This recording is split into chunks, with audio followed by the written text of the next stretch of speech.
Assim, agradecemos, Mestre Jesus, a oportunidade que estamos tendo mais uma vez e pedimos, nesse momento, para que os irmãos da espiritualidade, trabalhadores desta casa, que aqui sempre vêm, que aqui sempre estão, possam nos envolver nesse momento, e a nossa irmã, que fará uso da palavra, para que assim possamos apreender ao máximo todos os ensinamentos da doutrina espírita que nos serão passados.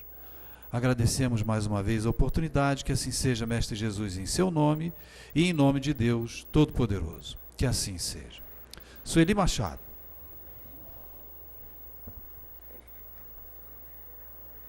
Uma boa tarde para todos nós.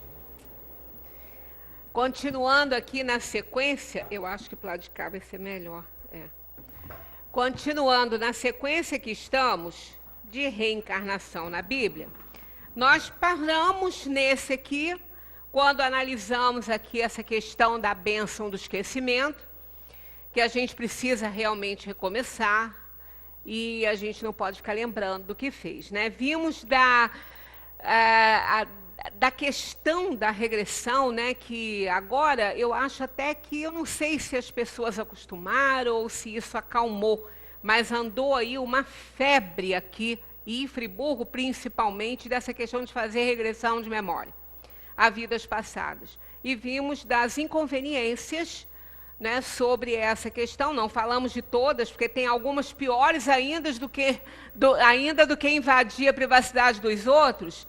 São aquelas lembranças que, ao permanecerem no nível da consciência, nos impedem de prosseguir a nossa vida com sucesso, porque piora muito a nossa situação em alguns casos.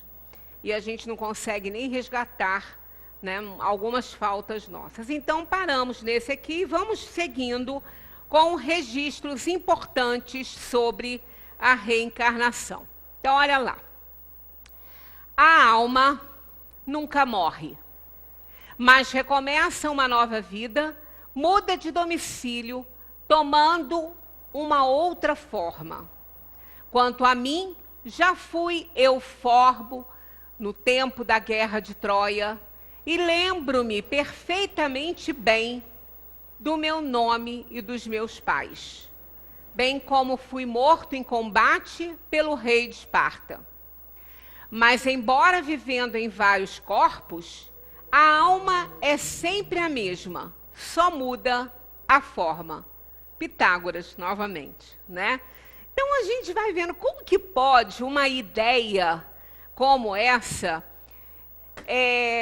não ser verdadeira, não ter procedência, né? Não ter a veracidade, por conta de tantas personalidades importantes, tantos registros importantes, e todas as religiões, no seu início, abraçando esse princípio, né, que é um dos princípios fundamentais da doutrina espírita. Então, é óbvio que nós estamos realmente no caminho certinho, interpretando isso muito bem. Os seres humanos, isso é de Buda, os seres humanos que se apegam demasiado aos valores materiais são obrigados a reencarnar incessantemente até compreenderem que ser é mais importante que ter. Gostei muito disso aqui, ó. Reencarnar incessantemente. Trazendo, né, sendo trazido isso aí por Buda. Porque alguns budistas dizem que nós temos um número. Não são todos, porque realmente Buda não pensava assim, né? Então, não é um princípio do budismo. Talvez de algumas interpretações, né, mais particulares aí dessa questão. Eu já ouvi alguns budistas falarem que nós fazemos essa apologia da reencarnação de forma errada, porque tem um número determinado para reencarnações. E, pela lógica, não tem que ter. Porque se as reencarnações, elas visam o aprimoramento da alma, a evolução da alma, e como nem todas as pessoas, nem todos os espíritos fazem a evolução da mesma maneira, no tempo de todos, né? Cada um tem o seu tempo para tudo, então não poderia ter um número determinado. Então a lógica nos mostra isso, e o próprio Buda nos fala isso nessa questão, né? Que os seres humanos se apegam demasiado aos valores materiais e são obrigados a reencarnar, incessantemente, até compreenderem que ser é mais importante do que ter. Então não temos um número determinado de reencarnações. Nós vamos precisar reencarnar quantas vezes forem necessárias para que a gente entenda e compreenda o que é verdade, né, na lei de Deus, o que são as verdades universais, e não as nossas verdades. Né? As nossas verdades não valem nada, elas mudam de acordo com as evidências, mas as verdades universais, essas são de Deus. Né? Então, a outra, a alma veste vários corpos em tempos diferentes, e a alma presa, ora nessa criatura, ora naquela, assim percorre uma ronda ordenada pela necessidade. Diógenes Laércio, no século I. Então a gente vai vendo que todos os pensadores, os líderes, né, de religiões, todos eles abraçam esse princípio fundamental na vida, né? Essa é muito interessante, olha só. Fui mineral, morri e me tornei planta. Como planta, morri e me tornei animal. Como animal, morri e depois me tornei homem. Por que teria eu medo? Vi 2000 homens que eu fui, mas nenhum era tão bom quanto eu sou hoje. Morrerei ainda como homem para elevar-me e estar entre os bem-aventurados anjos. Entretanto, mesmo este estado de anjo terei de deixar. Essa que é a minha preferida, porque ela, essa citação de Al-Rumi, esse poeta islâmico, é o que a gente aprende no Espiritismo. Porque a gente já estudou aqui que o princípio espiritual, né, o universo é constituído de espírito, matéria e Deus acima dessas duas criações, no caso assim, né, porque tudo é criação de Deus. Então, Deus e os dois princípios constitutivos do universo, espírito e matéria. Então, um se une ao outro lá desde aquele início e vem fazendo a caminhada junto. O espírito necessitando da matéria para que possa intelectualizá-la e fazer a sua experiência aqui no plano material, e a matéria precisando do espírito para que possa ser intelectualizada, porque esse é o trabalho dela. Né, do espírito, do princípio espiritual. Nesse caso, por que não entra esse bichinho aqui? Acho que agora entrou. Então, nesse caso, a gente vai vendo que aquele princípio espiritual que vai ser a matéria, que é a matéria-prima do espírito humano, ele está passando pelos outros reinos, ele vem caminhando por todos os reinos. Quando ele diz assim, fui mineral, está no sentido metafórico, está no sentido conotativo, não no sentido literal da palavra, né? Não foi ele que foi o mineral, foi a matéria-prima dele, o princípio espiritual e material ali. Estava passando pelos reinos, como a gente aprende na doutrina espírita, que esse princípio espiritual, unido à matéria, ele vai percorrendo os reinos, fazendo a sua evolução, adquirindo as experiências necessárias em cada reino, vai passando de um para o outro até chegar no reino da inteligência inferior, que a gente chama assim, não que os animais não sejam inteligentes, mas eles têm um raciocínio limitado. É um raciocínio, assim, bem adequado à preservação da própria espécie. Não há uma criação como nós. Então, quando ele chega ali, aquele princípio espiritual faz a sua evolução máxima nesse reino dessa inteligência limitada, desse raciocínio limitado, ele então vai sim ser manipulado pelo Criador e vai se tornar um espírito humano.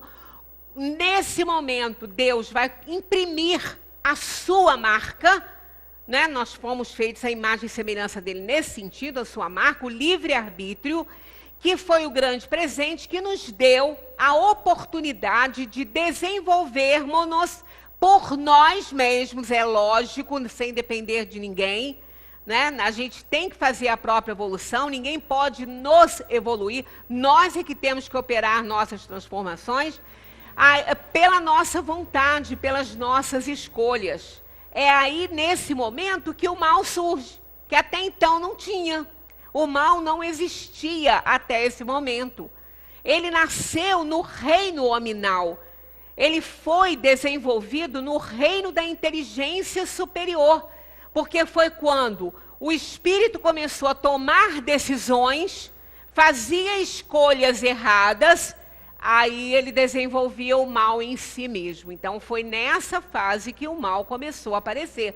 Por isso que até ali não há erros, não há maldade, somente manipulação, né, dos fenômenos da natureza necessários ao desenvolvimento desse princípio espiritual. Então ali, nesse momento, é que nós nos tornamos. Por isso que ele fala isso de maneira conotativa, né, de maneira metafórica, dizendo que ele foi assim, o princípio dele foi, né, e não ele como homem, ele como espírito humano, ele não foi um mineral.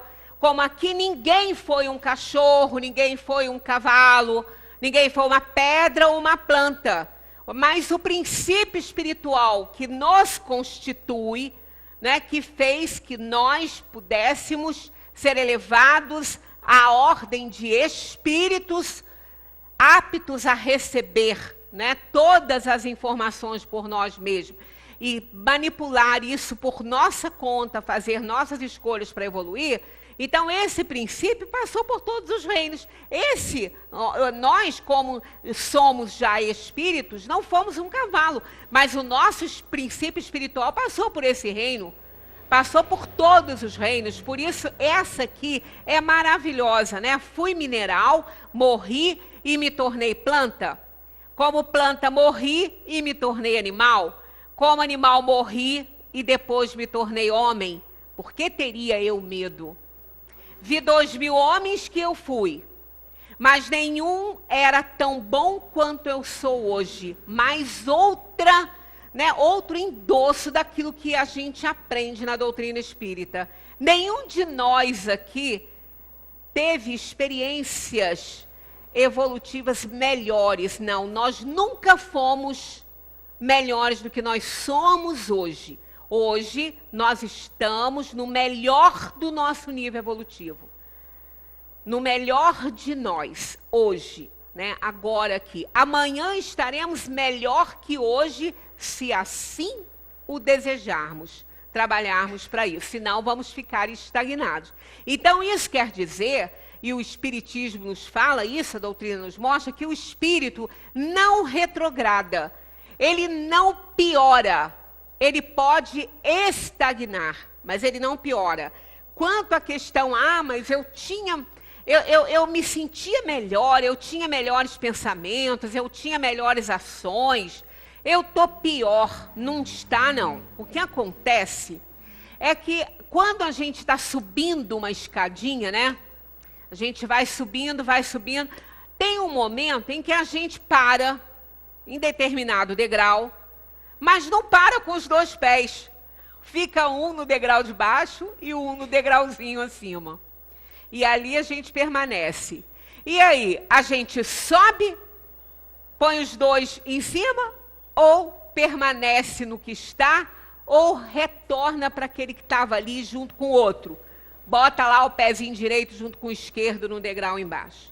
Se a gente fizer isso, a gente vai achar que piorou em algumas situações, porque aquele progressozinho não se efetivou na subida da escada, assim como o progresso moral ou material, seja qual for, também não se efetivou ainda. Tanto que a gente voltou para o degrau que estava. Então eu não tinha saído dele. Quer dizer, quando o espírito não efetiva a sua mudança, a sua melhora, ele ainda não melhorou, ele não efetivou isso. Por isso que, às vezes, ele pode ter estado um tempo com pensamentos melhores, mais solidário, e depois ele retorna ao que ele era antes. Ele parece que piorou, não piorou. Ele só não efetivou a melhora que ele estava fazendo. Então, ele vai ficar estagnado durante um tempo, pode até ficar a encarnação toda. Porque a gente pode fazer umas melhoras até um determinado tempo e depois não querer mais, né? Chutar o balde, como se diz, deixa para lá, na próxima eu resolvo. Pois é, esse é um dos nossos erros, porque a gente não sabe quando vai ser a próxima, a fila é grande. E essas encarnações, a gente tem que merecê-las. A gente não basta, eu quero reencarnar, então vou reencarnar. Oba, oba, estou indo. Não, não é assim, não. A situação é complicada, a gente tem que merecer. Os espíritos encarregados dessas encarnações, eles sabem quais são nossas intenções, e enquanto o espírito não tiver a intenção de reencarnar para melhorar, ele não vem. Porque é um processo difícil, é um processo longo. Para que botar na matéria um espírito que acha que não errou, que tudo que ele fez está certo, ele vem para cá fazer tudo igual, fazer tudo de novo? Então não adianta. Ele precisa ficar na erraticidade, sofrendo as consequências do que ele fez, sendo cobrado pela sua consciência de todos os erros que ele fez, visualizar as coisas boas que fez, e sentir o benefício delas, porque sempre tem, né? Aquela criatura que errou muito, que explorou muito, mas que também fez algum bem, ela também vai ter isso na sua consciência. E, às vezes, até o próprio espírito beneficiado vem agradecê-la, embora ela tenha feito muitas coisas ruins. Porque nem todo mundo é ruim totalmente, não é assim. Os espíritos podem ter aí, serem assim, mais maus do que bons, mas tem bondade em si. O amor é um sentimento por excelência. Ele é um instinto elevado à altura do progresso feito. Isso está no Evangelho segundo o Espiritismo, quando fala sobre a lei do amor. Então, todos nós amamos de uma certa forma. Às vezes, nós não amamos de acordo com aquele que está recebendo o nosso amor e espera de nós. Mas aí é um problema dele, né? Se eu estou amando com toda a minha capacidade de amar, porque se eu sou uma pessoa bastante inferior ainda, se eu tenho muitos vícios, se eu tenho muitas inferioridades, eu não vou ter um amor que vá agradar a muitas pessoas. Eu vou ter um amor mais egoísta, mais voltado para mim. Eu vou amar quando os meus interesses não estiverem sendo feridos. Então, esse é o tipo de amor que não interessa muito às pessoas que convivem conosco, né? Mas é porque a nossa evolução é pequena, né? A nossa evolução ainda não cresceu ao ponto de eu sentir aquele amor incondicional. Mas eu amo também, do meu jeito, mas sim. Então, nesses casos, eu posso, nesses momentos, fazer o bem para algumas pessoas, embora eu faça mais mal do que bem, pode ser que eu tenha feito também algum bem para alguém e beneficiei alguém. Ainda que por interesse próprio, pode até ser, mas o benefício para aquele que estava precisando chegou. Eu poderia não ter mérito sobre ele, mas aquele que foi ajudado por mim vai ter, porque ele sanou um probleminha dele. E ele, com certeza, vai ficar agradecido. Embora, por isso que é aquela história, pergunta sobre alguém aos amigos, ou beneficiados por essa pessoa, e eles vão dizer que é uma ótima pessoa. Pergunte àquele que foi explorado ou que não gosta dele, que é inimigo, vai dizer que ele é péssimo, que ele é uma pessoa horrível. Porque cada um vai fazer o julgamento que achar pertinente nesse momento, né? Então, ao desencarnar, por pior que tenha sido esse espírito aqui, a sua experiência na matéria prejudicando os outros, algum bem ele deve ter feito, porque sempre faz, porque nem todo mundo é totalmente mau ou totalmente bonzinho, a gente sempre tem os nossos momentos, né, de irritação. Então, ele também vai ser beneficiado pelo bem que fez, embora tenha feito muito mal. Aquele que foi beneficiado pode chegar para agradecer, orar por ele. E isso é benefício que ele vai receber. Então, as reencarnações, elas vão acontecer por merecimento da alma, ou porque ela pode, não só porque ela está merecendo, ou porque ela necessita, em casos de espíritos muito inferiores, a gente já comentou sobre isso aqui, as reencarnações são muito rápidas. Porque às vezes a pessoa fala assim, meu parente já desencarnou há 30 anos, será que já pode ter reencarnado? Olha, ele pode reencarnar à medida que a sua desencarnação se completou. E se ele é um espírito evoluído, isso se dá rapidamente.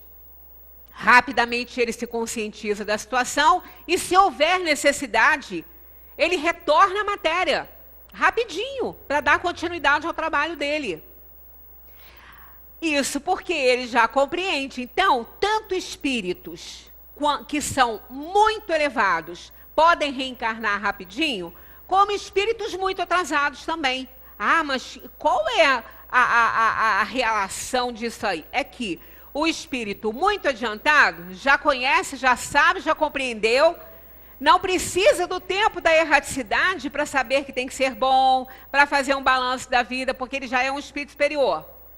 Então ele pode renascer e não vai ficar aqui fazendo bobagem.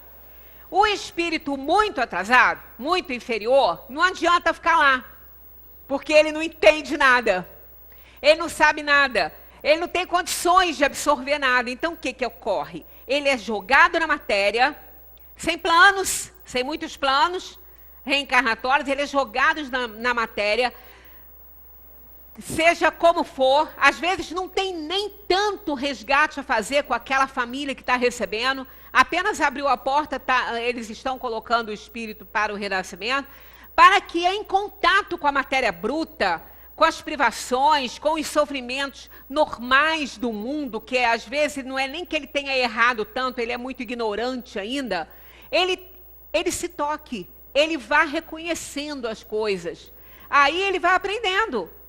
Então, quando ele é muito atrasado, fica jogado, né, na erraticidade, não resolve nada para ele, porque ele vai ficar lá, quanto tempo? Ele não entende nada, ele não vai entender, não quer entender.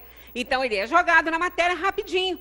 Ele desencarna, sofre as necessidades que ele precisa para o aprendizado dele, quase que próximo às encarnações dos animais, que são também assim. Animal não reencarna. Né? Nós não temos reencarnação do nosso cachorrinho, do nosso gatinho.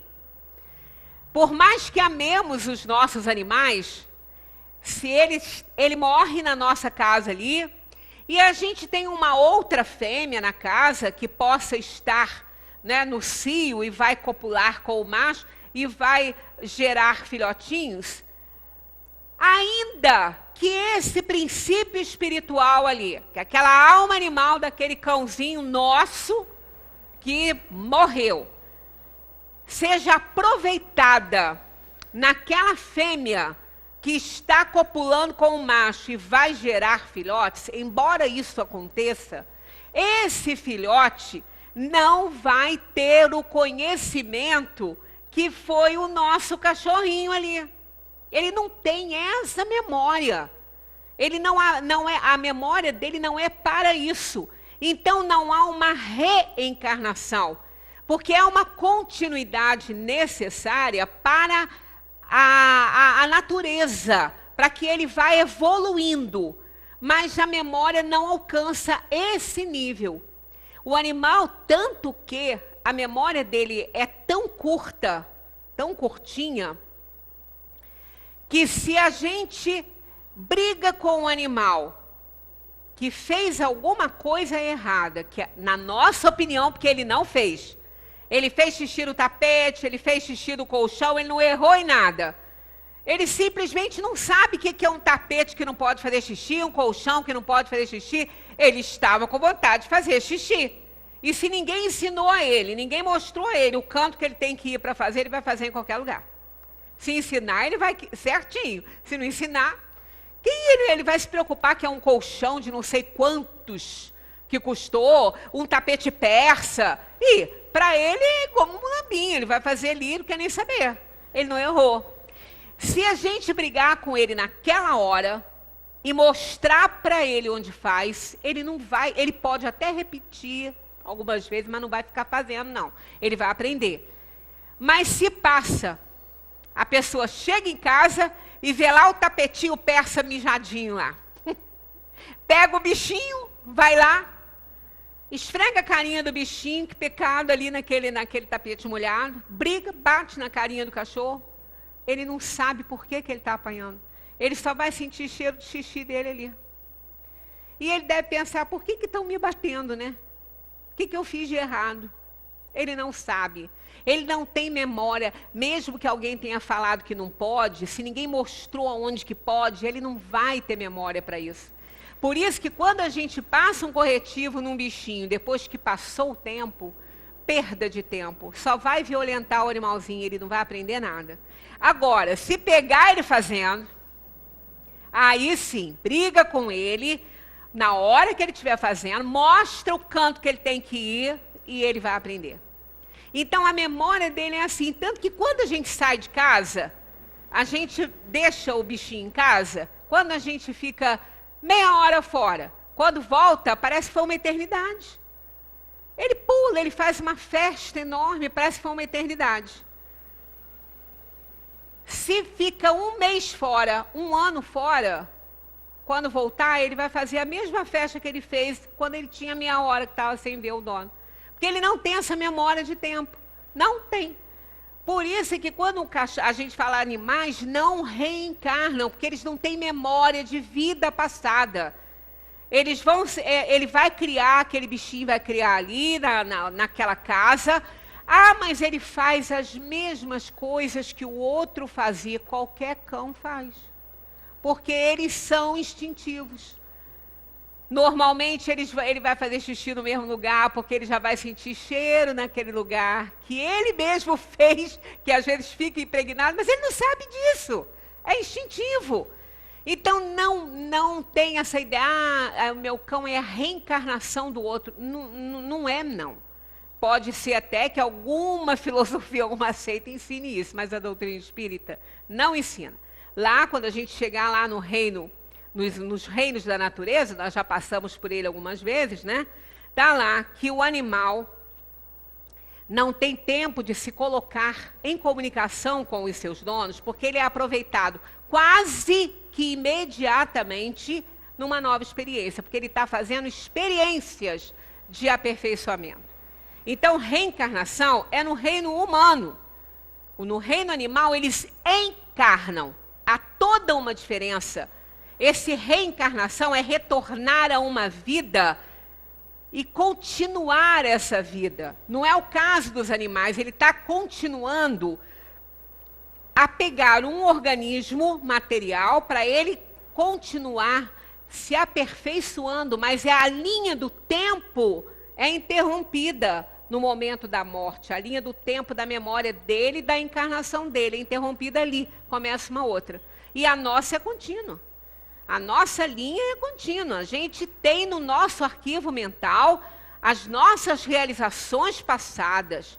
Todas, nada se perdeu. A gente pode não lembrar daquele início, porque não importava tanto.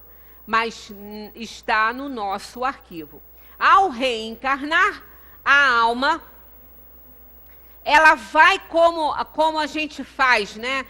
A gente põe um HD externo, né, no nosso computador para armazenar as coisas que a gente precisa, para não perder, caso tenha uma pane ali no computador, está tudo armazenadinho lá num HD externo. Mas se eu quero vir, eu tenho minhas palestras dele, exemplo. Aí eu quero trazer uma para cá, eu vou lá, não tenho mais nenhuma, meu computador deu uma pane qualquer, não tem mais, está lá. Aí eu vou lá, retiro aquela, copio e trago para cá. Mais ou menos isso que acontece quando a alma reencarna. ela tem todo o acervo no seu HD, entre aspas, ela tem todo o acervo das suas vidas, todas que ela já viveu.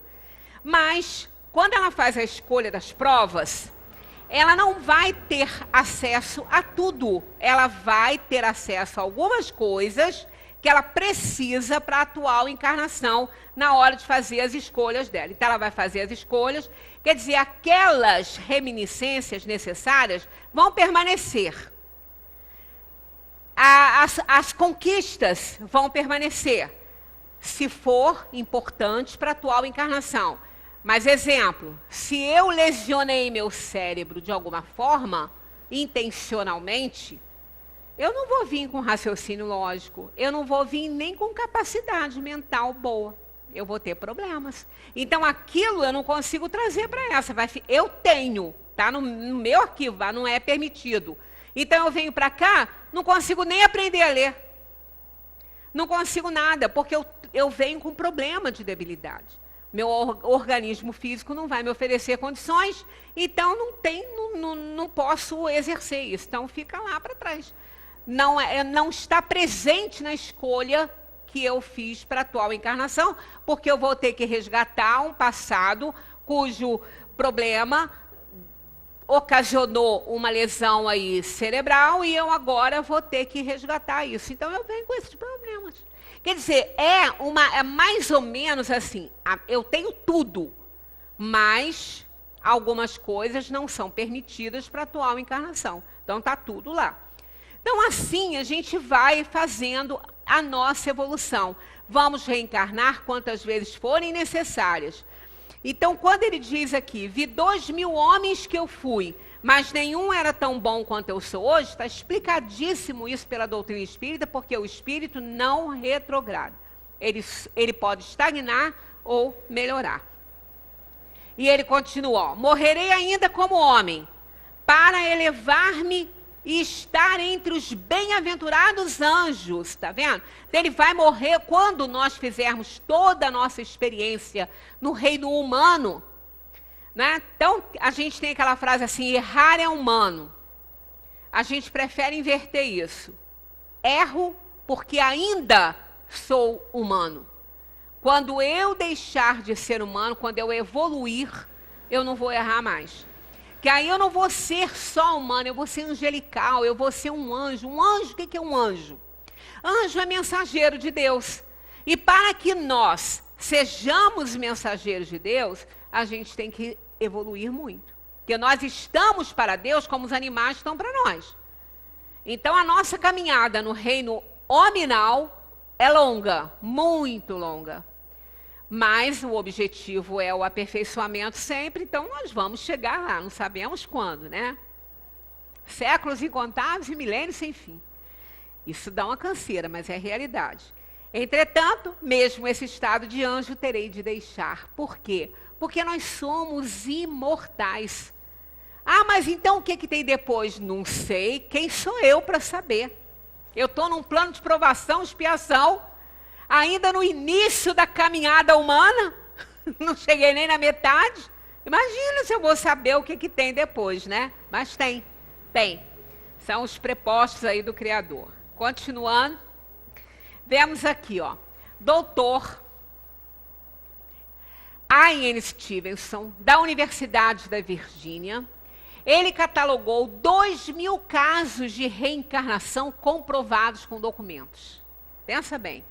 2.000 casos de reencarnação comprovados. Como que se comprova? Ora, num filmezinho que eu já até indiquei para vocês aqui, não só Minha Vida na Outra Vida, que essa, inclusive, ela encontra o irmão dela, que ainda estava encarnado. Esse filme, quem não viu, precisa ver.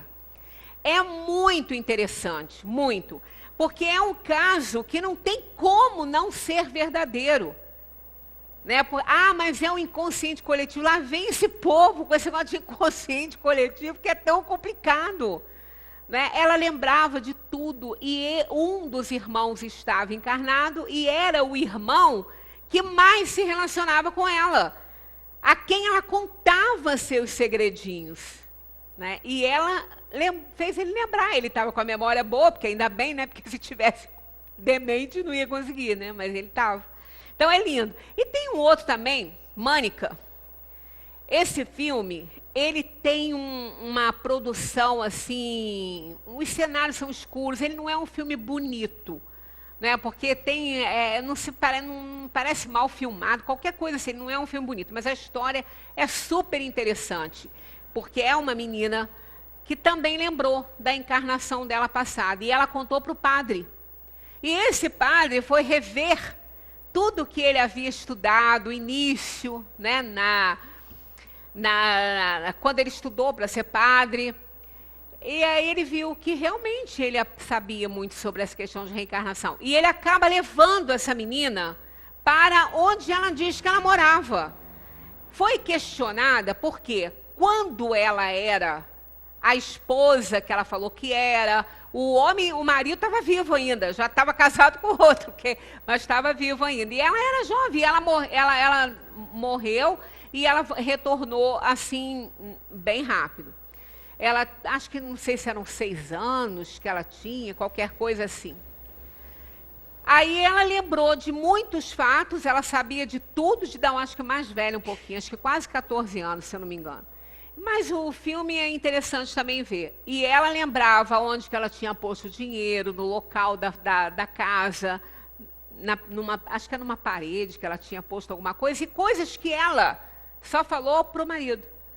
E só ele sabia, né? Então ela chegou lá, tanto que ele não teve a menor dúvida. Ele admitiu que realmente ela era a mulher dele, que havia morrido. Então esses casos são documentados e não tem como a pessoa dizer, não é, porque tem documento, a pessoa lembra de tudo, vai lá no registro, lá. Né? Então está tudo certinho, conta tudo sobre a vida. Dr. H.N., né, que o primeiro nome dele eu não busquei saber, né, então não sei, mas é Banerjee, que ele é conhecido assim, da Universidade da Índia. Dr. Brian Weiss, autor do livro Muitas Vidas, Muitos Mestres. Dr. Raymond Moody Jr., autor de Vida Depois da Vida. Dr. Elizabeth Kubler-Ross, doutora em medicina. Esses médicos, essas personalidades, todas estudaram sobre reencarnação. A doutora Elizabeth Kubler-Ross, ela lidava muito com pessoas no finalzinho da vida, já em estado terminal, escreveu livros belíssimos. Ela tem obras muito interessantes também sobre reencarnação. Agora, o Dr. Ian Stevenson é o mais conhecido nesse sentido, porque foram muitos casos. E nós temos aqui no Brasil o Dr. Hernani Guimarães, que também, ele catalogou 20 casos de reencarnação comprovados por documentos. Inclusive, ele não cita o nome, porque é um político de São Paulo, que está catalogado direitinho com documentos que ele é a reencarnação de quem ele diz ser, né? Então, são estudos muito interessantes e muito sérios a respeito. O doutor Hernani Guimarães Andrade, presidente do Instituto Brasileiro de Pesquisas Psicobiofísicas de São Paulo, autor do livro Reencarnação no Brasil, editor Clarim, ele conta esses casos que eu acabei de falar desse político, e todos os outros têm alguns conhecidos. João Lacerda, autor do livro A Bíblia e a Reencarnação, publicou pela editora Coatiara, onde catalogou 7.000 fichas com passagens da Bíblia referentes à reencarnação. Trouxe algumas para a gente analisar. Tanto do Velho Testamento quanto do Novo Testamento, temos muitas referências à reencarnação. Até no finalzinho da nossa reunião de terça-feira passada, eu ainda falei que eram passagens claras, né, sem nenhuma metáfora, ali no sentido literal mesmo da palavra, da situação, e eu ainda coloquei no sentido conotativo, não, denotativo, conotativo é metáfora, né? Então, quando às vezes a gente fala rapidinho e comete erros. Nós vamos ver que algumas passagens são muito interessantes. Mas antes, vamos a essas questões aqui, Para essas pessoas que não conseguem achar que a reencarnação seja um fato, têm dificuldade de aceitar isso, como explicariam, não é? Como responderiam essas perguntas? Então tá aí, ó. Por que a alma revela aptidões tão diversas e independentes das ideias adquiridas pela encarnação? Né? Como às vezes a gente pega uma criança que tem aptidão para certas coisas que ela nunca viu, ela nunca teve contato, ela não tem ninguém na família, e no entanto ela revela aptidões muito diversas da realidade dela em que ela vive. Como se explicaria isso, né? Às vezes é uma pessoa que não tem nem acesso à mídia, né? São pessoas às vezes simples que não têm acesso à mídia, não vê nada. E, no entanto, ela revela aptidões totalmente diversas da sua realidade. De onde vem a aptidão extranormal de algumas crianças de pouca idade para esta ou aquela ciência, enquanto outras permanecem inferiores ou medíocres por toda a vida? Né? Tem crianças que nem ensinando alguma coisa elas vão aprender, que são espíritos que trazem no seu mapa kármico uma deficiência na área da inteligência e não conseguem aprender com facilidade. E isso para fazer um resgate, né? Porque abusaram da inteligência. Já outras não precisam ensinar nada, elas já sabem, né? De onde vêm, para uns, as ideias inatas e intuitivas que não existem para outros? Não é possível que venha do nada. Tudo bem que a gente não cria nada, né? A gente não cria nada. Às vezes eu chego a achar graça de algumas coisas. Como eu gosto muito de trabalho manual, às vezes eu vou fazer alguma coisa, uma lembrancinha de aniversário para as netas e tudo, aí eu faço aquilo ali para mim. Parece que eu estou criando aquilo ali, né? Mas eu já sei que não, porque provavelmente aquilo, alguém também já teve essa ideia e já fez, né? Então, quantas vezes isso acontece? Eu não vi, pronto, ninguém me mostrou, eu não olhei nada, mas eu imaginei que aquilo poderia ficar bonitinho dessa forma, fácil. Depois eu vejo alguém que também fez muito parecido. Às vezes até igual. Então, estão aí, a criatividade está aí, nós estamos mergulhados num oceano, não é, de ideias, de pensamentos que a gente atrai. Mas isso não justifica conhecimentos profundos. É diferente. É como o próprio Chico respondia muitas vezes, quando perguntavam para ele que não acreditavam naquelas psicografias, daquilo que ele escrevia. Ele falou, eu tenho muito pouca cultura deste mundo. Na minha encarnação de agora, eu não sei nada sobre medicina, não sei nada sobre as coisas. E ele psicografava os livros com conhecimentos que na época nem existiam. Né, que esses conhecimentos vieram a ser revelados com as pesquisas científicas. Quer dizer, é óbvio que isso não era dele. Né, mas outras situações ele psicografava, é diferente, né, daquele conhecimento ser dele, não era dele. Eram conhecimentos dos outros que vinham através da mediunidade dele. Isso é uma coisa. Agora, Mozart, sentar-se ao piano aos 4 anos e tocar fluentemente, dar um concerto maravilhoso, aquilo ali poderia ser um espírito ali? Sim, poderia, como os espíritos vinham psicografar pelo Chico. Mas por que não ele também não ter em si os conhecimentos adquiridos em outras vidas? Né? Então, isso aí, mas não, então não tinha espírito, não sei, poderia ter, não estava vendo, não sou vidente. Agora, poderia ser conhecimento dele, que ele trouxe de outras vidas dele. Como até do Chico também, muitas coisas poderiam ser conhecimentos dele, que ele trouxe de outras vidas, mas era notório que ele psicografava, e ele dizia isso, que não eram dele, né? Nem de outras vidas ele falava. Algumas sim, outras não. Então, isso são respostas que as pessoas que negam reencarnação não têm. Elas não têm essas respostas, né?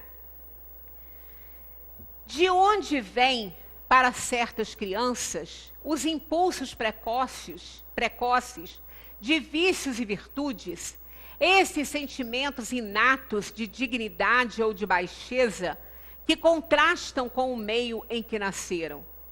Tem crianças extremamente cruéis mesmo, que é capaz de matar. Da onde vem isso? Ah, mas é um espírito obsessor. Até pode, mas para ele ser alvo de um espírito desta natureza, enquanto ainda é criança, é porque ele é assim, é porque faz a atração. Ele, enquanto aquele espírito encarnado, ele tem essa índole. Na Revista Espírita, Kardec aborda muito sobre essa questão, dando alguns exemplos, né, de crueldades na infância. Nós não somos bonzinhos, nós não somos inocentes. Aquele bebezinho que a gente recebe no braço, rosadinho, lindo, sorridente, pode estar ali um espírito extremamente cruel. E logo ele vai se revelar. Então Kardec mostra, ele conta uma história de umas crianças que estavam brincando e tinha um menino que já estava com 11 anos. Mas ele sempre demonstrou uma índole assim cruel quando brincava com as crianças. E ele matou várias crianças sufocadas dentro de uma malona grande assim. Um baú. Brincando de esconde-esconde. Ele mandou que todos se escondessem ali, as crianças eram menores, todos se esconderam, ele sentou em cima do baú e ficou esperando as crianças morrerem, gritarem e morrerem. Olha só. Então, isso aí, da onde vem essa maldade? E era um menino que foi criado com todo carinho, não assistiu isso em lugar nenhum. Né? Isso, ele conta isso na Revista Espírita, por Conde, no século, né, 19. Então, 18, acho que é do século 18 essa experiência, se eu não me engano, não tenho certeza.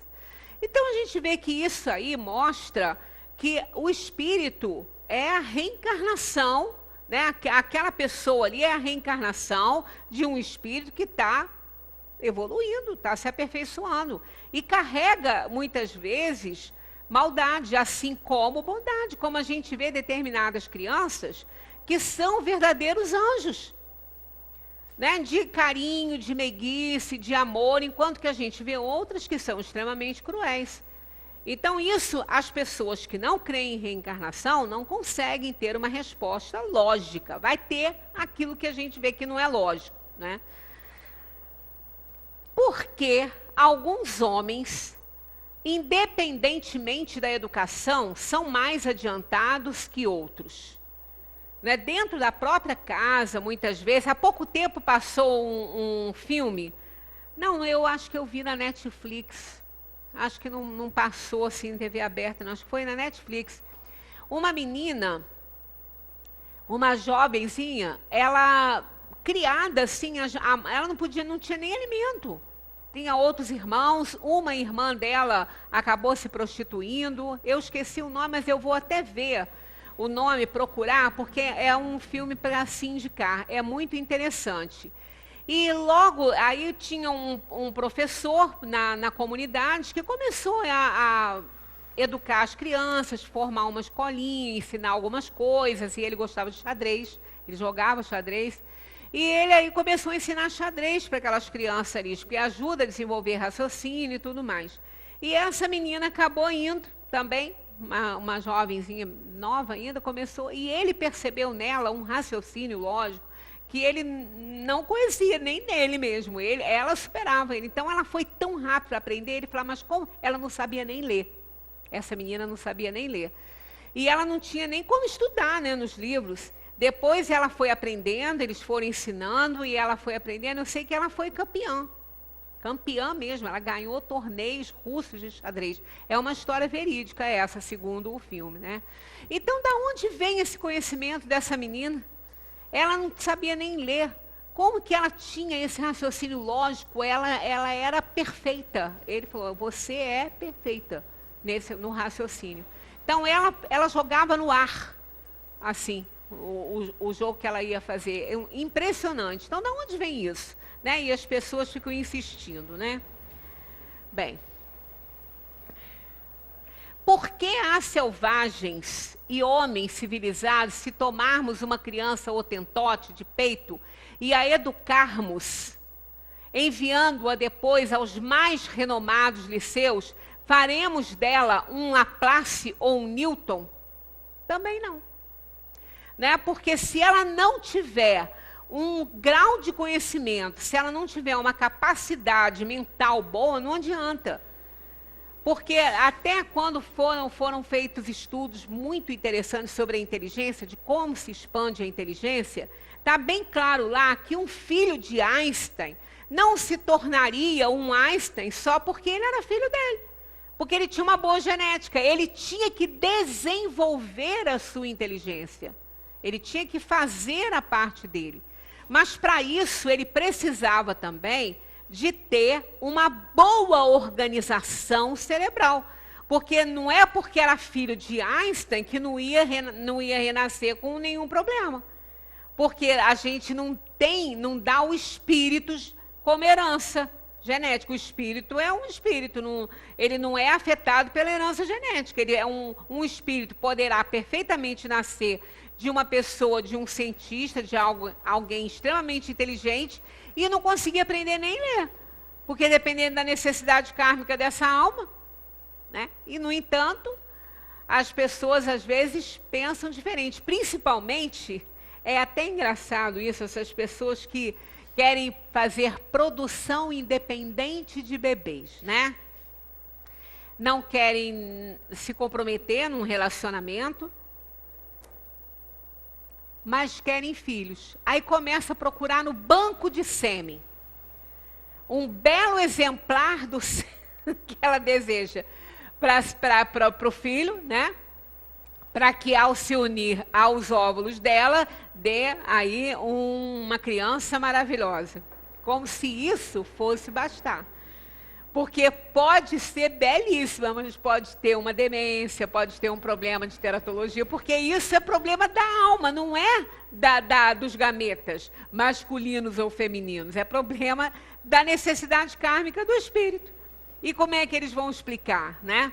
Como que vai explicar? Ah, não, mas o espermatozoide era de um cara perfeito, com tudo, com saúde, com tudo, e o dela também. E daí? Mas o espírito tinha necessidades diferentes do que eles esperavam. Então vem uma criança com problema, tendo tudo direitinho. Quer dizer, a alma precisava resgatar, né? Não tem jeito.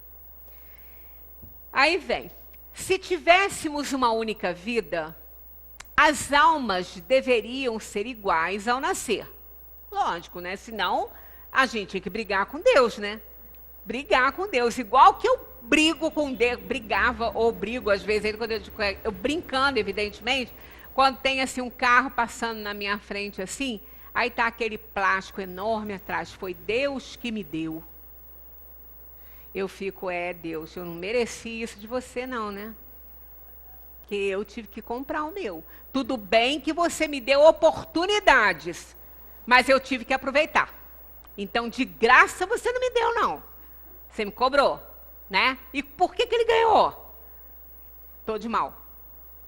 Né? Então, a gente briga. Porque não está certo isso, né? Por que essas tamanhas diferenças de aptidões? Por que um é tão inteligente e o outro não tem um pouquinho da inteligência dele? Às vezes a gente vê isso dentro da família, né? E os pais, às vezes mais broncos, assim, falam assim: ô fulano, por que você é tão cabeçudo? Teu irmão é tão inteligente, teu irmão é um gênio, você é esse cabeçudo que você é.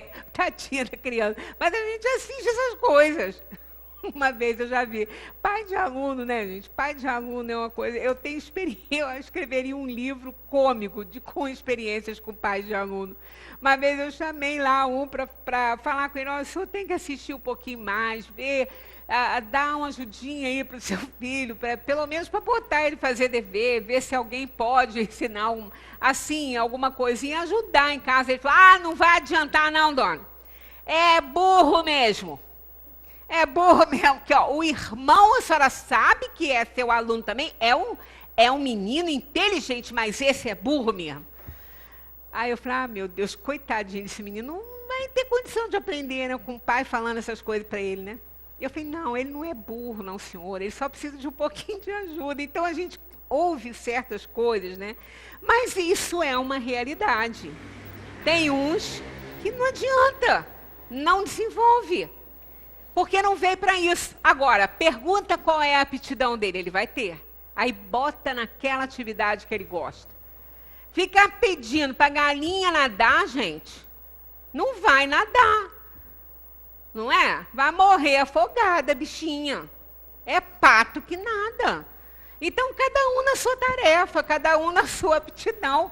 Garrincha foi considerado um imbecil. Imbecil mesmo, porque a imbecilidade é uma doença mental. Né? Ficou com esse sentido conotativo. Quando a pessoa faz uma bobagem, a gente chama ele de imbecil. Mas imbecilidade é uma doença. Ele foi taxado com portador de imbecilidade. Porque eles achavam que ele era totalmente burro. Não aprendia nada. E, no entanto, era um gênio no futebol. Segundo os entendidos, ninguém jogava tanto quanto ele, com aquelas perninhas tortinhas. Né? E aí? É porque todos nós temos nossas qualidades e nossos defeitos e nossas aptidões. Mas muitas dessas aptidões, elas vêm de outras vidas. Porque às vezes não dá tempo de resolver aqui, mas as pessoas encontram outras explicações estranhas, né? A unicidade das existências se choca com a justiça divina. Com certeza. Não seria justo. Como eu já falei com vocês, eu não seria deísta se eu não tivesse encontrado o Espiritismo na minha vida. Porque qual é a mãe que vai se conformar de carregar um bebezinho, 9 meses, com tudo direitinho, tudo certo, não tem problema nenhum na gestação, todo cuidado ela tomou, tudo direitinho, essa criança nasce, tem um mal súbito no berço e morre. Com toda assistência. Isso acontece muitas vezes. A criança simplesmente morre. É um mal súbito, às vezes é inexplicável. Aí tem uns que falam, não, tem que botar a dormir de barriga para cima, de bruços, não sei o quê, porque pode... Não, todos os cuidados. E a criança, como que uma mãe dessa vai aceitar Deus no coração? É difícil, muito difícil. Não é? É uma dor que ela não consegue explicar. Eu admiro, eu tenho uma pessoa próxima, não da família, mas amiga do coração mesmo, que eu gosto muito, que sempre teve uma fé inabalável. É uma pessoa extremamente atuante dentro da religião dela. Sempre teve uma fé inabalável. Sempre teve uma família muito bonita, muito bem construída, muito bem assistida, todos famílias também assim, né? Dos irmãos e parentes e tudo. Olha, tudo de ruim aconteceu naquela família. Tudo. Tudo, vocês imaginam que pode ter acontecido de desgraça, aconteceu lá. Tudo junto. Sabe assim, tudo junto que eu digo assim, um pouco de cada vez, mas destruiu a família.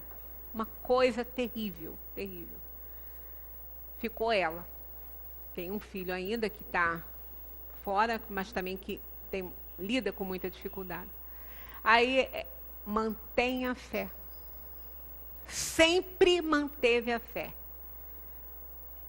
Aí eu fico pensando, meu Deus, é admirável. Porque eu não conseguiria sem uma explicação lógica. No Espiritismo a gente tem essa explicação lógica, mas numa religião não reencarnacionista não dá para conciliar isso não. Deus com tudo isso que aconteceu lá. Não foram acontecimentos evitáveis, não, foram fatalidades. Claro que fruto do mau uso do livre-arbítrio de um e de outro, evidentemente, porque senão não existe o mal, né? Mas olha, eu fico admirando quando eu encontro com ela, eu fico pensando, eu falo, gente, que alma elevada, né? Que alma evoluída, porque manter a fé inabalável naquela situação, com essas simples respostas, Deus quis assim. Me arrepia dos pés à cabeça. Eu digo, meu Deus, e é uma pessoa inteligente, se não fosse, né, mas é. Então, é realmente admirável, porque eu não conseguiria, eu ia querer uma explicação. Queria ser, eu fico igual criança. Por quê? Por quê? E daí ela sempre me fala uma frase assim, às vezes. Quando te acontecer alguma coisa, eu também aprendo isso no Espiritismo, e até falo muitas vezes aqui, não pergunte por quê, pergunte para quê. Sofre com certeza, porque não está dando pulos de alegria e o semblante é de muita tristeza sempre. Mas olha, a fé é inabalável. E eu não conseguiria essa proeza, manter uma fé inabalável assim, né? Então, como nós estamos lá com o nosso... Agora que eu olhei para o relógio, eu achei que eu estivesse até vendo errado, mas estou vendo certo. Vamos partir desse aqui ainda, porque ainda tem aí como explicar a injustiça e as desigualdades sociais. Vale a pena a gente comentar com calma, né, com cuidado. E a partir de semana que vem, se Deus quiser, nós estaremos aqui, terça de carnaval, tá? Eu ia até falar sobre carnaval, mas eu já fiz várias palestras sobre carnaval. Eu vou botar nosso assunto para frente, tá? Vou dar continuidade ao que a gente está fazendo aqui. Terça-feira, se Deus permitir, como eu sempre digo, se não permitir encarnada, que permita pelo menos desencarnada de estar aqui, né? Que Jesus continue nos abençoando e estaremos aqui semana que vem, Deus permitindo, com certeza. Muita paz.